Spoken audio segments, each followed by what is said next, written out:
Хорошая погода сегодня стала спутницей православного населения Наурского района. До празднования Пасхи осталось меньше недели, а до этого нужно успеть полностью расчистить христианские могилы. Этому кладбищу 200 лет уже, внутри работают люди, приезжают практически со всех регионов, куда разъехались. С каждым годом на Пасху именно 1000 человек приезжает сюда, здесь именно на этом кладбище, проводят свои обряды.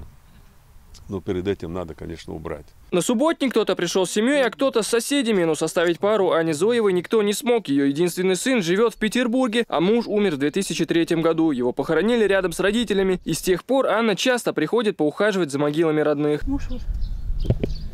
А рядом с ним? Рядом отец его. Вон там маленькая земля, бабушка, свекровь моя. А рядом вот здесь брат моего мужа. Мы здесь давно уже похоронены. Давно. Каждый год приходите, да? Да, обязательно. Обязательно. И на Пасху приходим, конфеты ложим, яйца крашеные, обязательно яйца красим. Обязательно. Это у нас у русских у всех так положено. А одно не сложно вам тут было? Нет, конечно, нет. Я уже привыкла.